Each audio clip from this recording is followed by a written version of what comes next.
olacak her zengine. Yayır hasretin görünür duygularından. İlim hem ışıyan hem yaz yanlar.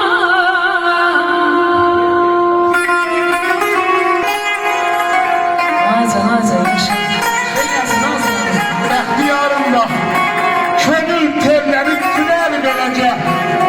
Değerli hastacı hey, Allah sen ya, Allah sen ya.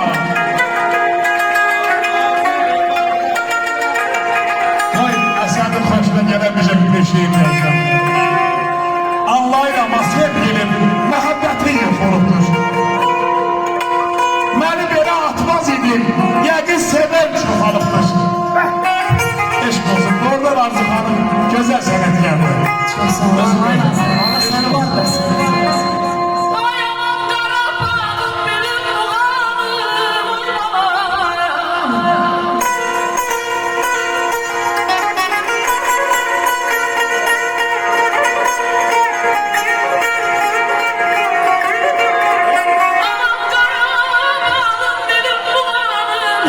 Sizden benim kimi eşkiyle yanım.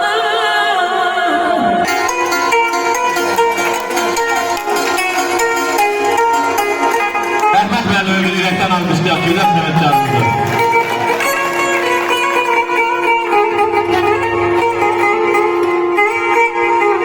Değil boşuna gözlüm Azerbaycanım.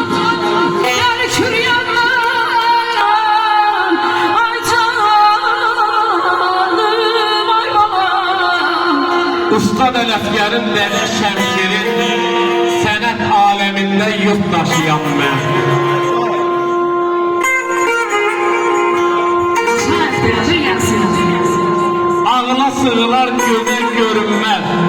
Bir sözüm dünyada qalırsa demək, halal zəhmətimin pələngiyəm mən. Nənə şair deyib, xanəndə deyib, qarğılı atımı xoşlayıram mən. Qarğılı atımı xoşlayıram mən.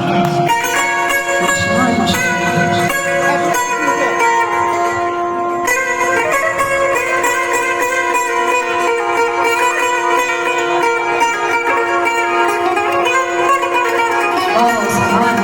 Babaları var olsun.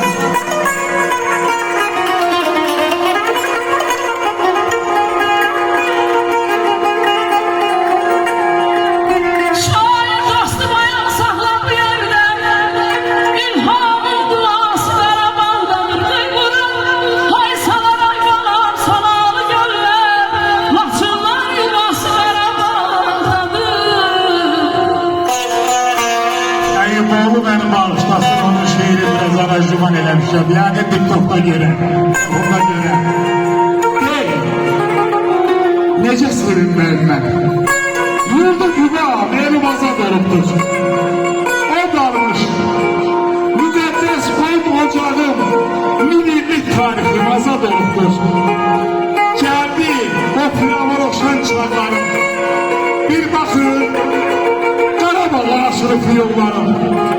Həsrət həsrət, qoymamışam dağlarım, dağım, baxcam, gülüm azad olubdur. İlqaram, mən haqqa bağlaram güman, haqq nazirən amma üzülməzinəm, şükür Allaha, Qarabağsız, bizi qoymadı yaradan, laylay deyən dilim azad olubdur. Eşk olsun. Yaşa Nazan. Eşq olsun Arzu Hanım.